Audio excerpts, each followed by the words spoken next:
Nous allons commencer par un vieux métier manuel qui s'est industrialisé et a fini par mourir.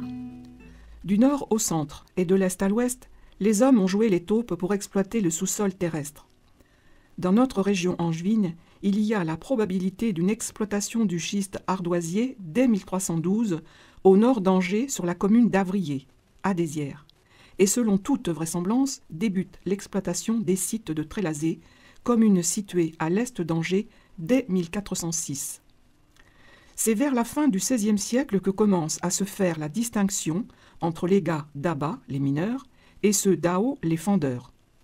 Le 1er juin 1610, nous trouvons la première évocation des ardoisières dans un registre paroissial qui fait état du décès d'un garçon de 15 ans qui s'est tué à la carrière des Petits Prés, où se situe aujourd'hui le musée de l'ardoise. La vie du site ardoisier continue au rythme des nouvelles ouvertures de puits, des épidémies de peste et de choléra, des famines et des événements historiques, des grèves, des crues de la Loire qui inondent les galeries enterrées ou celles à ciel ouvert, abandonnées et appelées les vieux fonds. Parmi les périlleux, nom donné aux ouvriers des carrières de pierre d'ardoise, le fendeur est celui qui, à partir d'un bloc de schiste de plusieurs tonnes, obtient de fines ardoises servant à la couverture de nos toitures. Selon le livre de Blavier de 1863, les ouvriers d'Ao se regardaient comme composant l'aristocratie des carrières. Leur règlement leur interdisait tout contact et toute alliance avec les ouvriers d'Abat. Ils se succédaient de père en fils et n'admettaient même pas comme apprentis les fils ou maris de leurs filles.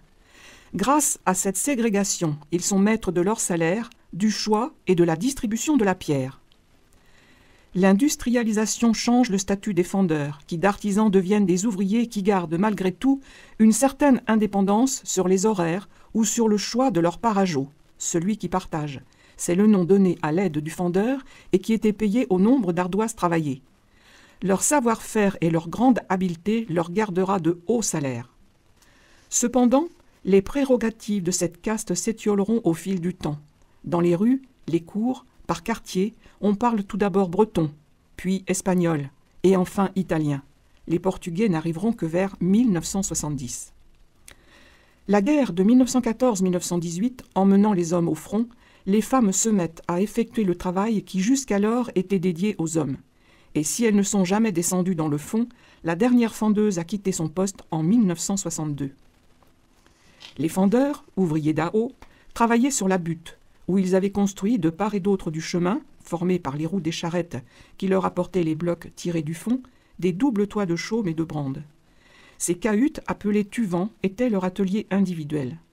Ceux-ci seront remplacés par des abris en pierre sèche, appelés cabanes. Ils kernaient les gros blocs en répartons à l'aide de la scie. Ces blocs, plus petits, étaient mis en fosse et recouverts de poussière d'ardoise, puis arrosés, de façon à être plus faciles à fendre et à tailler. D'épais chiffons lacés autour des jambes et chaussés des sabots de fendeur cubiques, plats et bruts de sciage, ils pouvaient travailler les repartons coincés entre les jambes à l'aide des longs ciseaux de taille suifés dans le billot à graisse et du maillet en bois. Quand les repartons étaient fendus, en ardoise, le fendeur se mettait sur sa machine à rondir. Cette opération consistait à équarrir les ardoises par taille. Puis, vers 1920, les fendeurs sont regroupés dans de grands hangars gris de poussière, appelés magasins, où le kernage ne se fait plus à la main, mais avec un fil hélicoïdal. Puis, les moteurs électriques entraînent des disques en tôle d'acier. Le bruit est infernal, et l'humidité présente, car il faut arroser les blocs. Cependant, la machine à rondir restera jusqu'au bout le seul témoin d'une activité qui fut une fierté plus qu'un métier. Les ardoisières de Trélazé sont les dernières à avoir été maintenues en activité en France.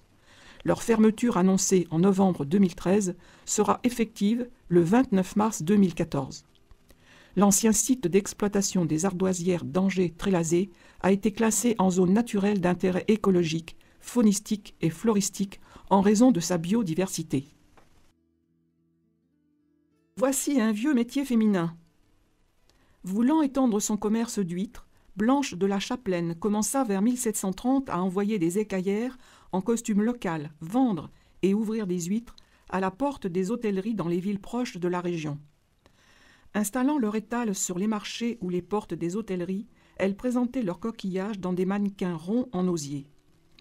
Au XVIIIe siècle et au début du XIXe siècle, les femmes et les filles d'ostréiculteurs, vêtues de longues jupes noires ou brunes recouvertes d'un tablier, d'un châle, d'une grande cape et la tête enserrée d'une coiffe saintongeaise, quittaient leur domicile, leur famille et leur village pendant environ 6 mois, de septembre au printemps. Elles devaient rester pendant toute cette période d'hiver sur le lieu de vente, dans des villes éloignées où elles vivaient avec leurs enfants. L'écaillère possédait un don. Rien n'égalait sa virtuosité et le jeu adroit de son poignet. Selon Prudhomme, dans les Contemporains, on dirait que ces coquillages d'huîtres ne sont que légèrement collés. Elles semblent les détacher en les touchant. Des championnats d'écaillères furent organisés, notamment à Ronces-les-Bains en août 1925. Les meilleurs concurrents ouvraient 900 huîtres à l'heure. Les écaillères de la Seudre se partageaient la France. Celles de Marennes allaient au nord, les ostréiculteurs transportaient les huîtres par bateau jusqu'à Ribérou, puis elles étaient acheminées par charrette dans les villes de Saintes, Cognac, Angoulême, etc. Celles de la Tremblade, d'Arvers et d'Étaules descendaient dans le sud. Les expéditeurs de la Tremblade regroupaient les huîtres à destination du Midi, les convoyaient par charrette jusqu'à Royan, puis les embarquaient sur les gabarres à destination de Bordeaux et Libourne. Pendant la guerre de 1870, le gouvernement s'est installé à Bordeaux, suivi des milieux riches de la capitale. Cette clientèle habituée à une vie fastueuse a fait augmenter la vente des plates de Marennes. Les huîtriers se sont alors regroupés pour expédier leurs huîtres vers cette ville. Leur production était vendue par les écaillères qui y passaient la saison. Après la guerre de 1870, dans les années 1875, l'arrivée du chemin de fer a contribué au développement des expéditions d'huîtres à Paris et dans les grandes villes françaises. Les écaillères voyagèrent donc par le train. L'ouverture de la ligne de chemin de fer Bordeaux-Marseille incita les plus entreprenantes à s'aventurer dans le Midi et s'implanter à Agen, Montauban, Toulouse, Toulon ou Marseille. En 1876, le prolongement de la section de la ligne de chemin de fer de Pons-Royan jusqu'à la Tremblade permit une jonction directe vers les villes du Midi et Paris. Ces femmes en profitaient alors pour s'offrir des tenues à la mode et très tendance. La vie en ville leur ouvrait de nouveaux horizons. Elles revenaient avec des robes à la mode de la ville et faisaient ainsi évoluer leur société d'origine. L'arrivée de la guerre de 1914-1918 modifia tout ce système. Avec la baisse du pouvoir d'achat, les restrictions et les difficultés que rencontraient le transport et l'approvisionnement, de nombreux ostréiculteurs étant sous les drapeaux, le travail des écaillères prit fin peu à peu. Quelques-unes continuèrent tout de même dans les grandes villes comme Paris, Lyon, Marseille. De nombreux Trembladais et Trembladaises ont des grands-mères ou arrière-grands-mères qui étaient écaillères. Ambassadrices de l'huître dans les grandes et moyennes villes, ces écaillères ont été, dès le XVIIIe siècle, les précurseurs de la vente directe pratiquée actuellement par un certain nombre d'éleveurs de Marennes-Oléron. Elles établissaient leurs étals sur les trottoirs des villes, sur les marchés, où elles vendaient et ouvraient les huîtres, comme les éleveurs le font de nos jours. La vannerie existe partout, mais ce travail-là nous est proche, puisqu'il consistait à fabriquer un accessoire du costume féminin. À Challans, en Vendée, il existait une échoppe de vanniers, la fabrique Vénéro, qui a fermé ses portes au début des années 1980. On pouvait trouver encore des paniers à couvercle pour le groupe folklorique local, mais aussi comme objet de décoration. Lors de la rencontre avec Madame Jeanne Vénéro, employée pendant plus d'une trentaine d'années, se souvient. Depuis la dernière guerre, mon patron m'en faisait fabriquer uniquement à la demande. Mais au fait, qu'est-ce donc que ce panier-là ? C'est un panier en rotin avec un couvercle emboîté, de forme ovale ou rectangle, avec fermoir et anse amovible. L'origine remonterait au Second Empire, d'abord pour les dames de la grande bourgeoisie, puis il se démocratise dans les provinces françaises auprès des paysannes qui l'adoptent pour son côté pratique. Il reste largement utilisé dans le grand ouest de la France jusqu'à la guerre de 39-45. Mais venons-en à notre vannier. Monsieur Laurent Brossard n'est qu'un vannier amateur et autodidacte. Agriculteur à la retraite depuis 1991, fabriquant pour son plaisir paniers d'osier et gorboyes, paniers spéciaux pour y mettre la pêche des crevettes pour les pêcheurs amateurs. C'est en 2001 qu'il s'essaie et se lance dans la confection de ce panier rustique, le sac à main de nos grands-mères, comme il dit. Cette passion lui est venue en voulant réparer un panier de l'une de nos danseuses maraîchines. Il a décortiqué d'autres vieux paniers usés pour en voir le montage. La véranda de la maison de M. Brossard lui sert d'atelier. Les outils utilisés sont simples. Ciseaux, couteaux recourbés genre opinel à greffer, pinces, fils de fer et de cuivre très fins, morceaux de cuir. Le rotin brut est de plusieurs diamètres suivant son utilisation dans la confection du panier. Qu'il soit ovale ou rectangulaire, la fabrication commence toujours par le fond.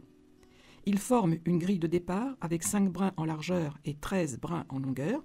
On y ajoute du rotin plus gros pour faire la structure des côtés du panier. Au fur et à mesure, un rotin plus fin est entrelacé entre les côtes jusqu'à la hauteur désirée. On fait de même pour le couvercle. Les anses sont tressées à 5 brins de rotin. Le tout est rassemblé pour la finition. Le temps de fabrication s'étale sur une petite semaine, dont une journée pour la confection du fond. À la demande, M. Brossard laisse le panier brut, le vernis, le teint ou le peint en noir. Il se souvient qu'enfant, sa mère cirait le sien tous les dimanches pour aller à la messe. Il se fait sa clientèle lors des foires à l'ancienne de Challans, l'été, ou sur les marchés artisanaux de la région, où il travaille devant les gens. À ce jour, plus de 200 paniers sont fabriqués et envoyés en diverses régions de France et même jusqu'en Allemagne. Il y a aussi un autre vannier amateur qui fait de ces paniers rustiques à Challans. Mais il n'y a plus de relève, dit M. Brossard en se confiant. Nous partons maintenant à La Réunion pour y découvrir une distillation particulière, ancienne et toujours existante. Tout d'abord, un peu d'histoire. Vers la fin du XVIIe siècle, près du cap de Bonne-Espérance, un naturaliste découvre par hasard une odorante petite plante qu'il ramenait en France. On l'appelle spontanément géranium, en raison de sa ressemblance avec ce dernier. Il s'agit en fait d'une famille voisine, celle du pélargonium, sans doute issue de croisements anciens. Des noms d'oiseaux sont à l'origine de cette distinction. Originaire d'Afrique, le géranium rosa correspond au Pélargonium graveolens. Il fut introduit vers 1870 à l'île de la Réunion. On le cultive aussi dans le sud de l'Espagne et de l'Italie, au Maroc, en Égypte et en Chine. Il y a 2 sortes de géranium, ceux à grandes fleurs et ceux à feuillage odorant. Ce sont les richesses de ces derniers qui servent à la fabrication de l'essence de géranium. Leurs feuilles sont couvertes de milliers de poils minuscules reliés à des glandes qui, lorsqu'on les froisse ou sous l'action de la chaleur, libèrent des huiles aromatiques aux parfums délicieux. C'est cette caractéristique qui leur a valu le nom de pélargonium odorant. C'est surtout dans les Hauts de l'Ouest et plus précisément à la Petite-France que la culture du géranium a pris une grande importance, ce qui lui valut d'être principalement la capitale du géranium. L'essence de géranium est très prisée en parfumerie fine. Elle constitue une base de parfum pour des produits cosmétiques et sert à la transformation de bases florales ou d'arômes de fruits. Plus accessoirement, elle entre dans la composition des savons et dans certains produits pharmaceutiques. Les applications médicinales sont nombreuses.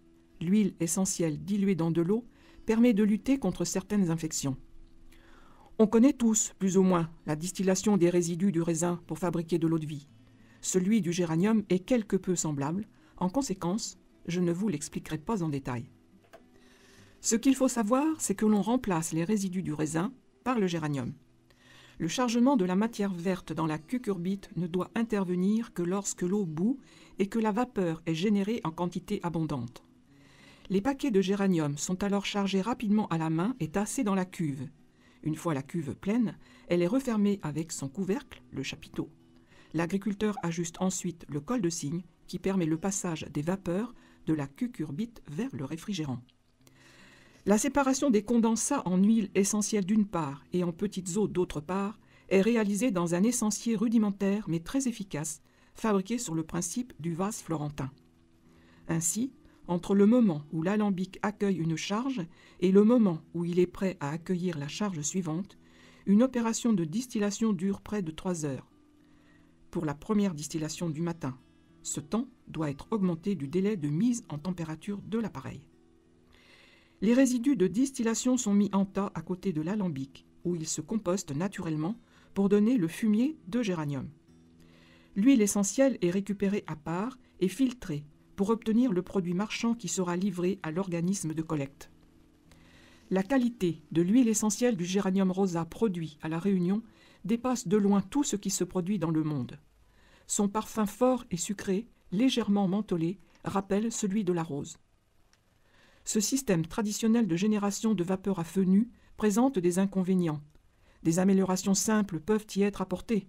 Cependant, il apparaît que les alambics traditionnels utilisés à La Réunion sont l'image d'une technique en équilibre avec une plante, une huile essentielle, un terroir, des habitudes et un mode d'exploitation particulier, peu aptes à évoluer.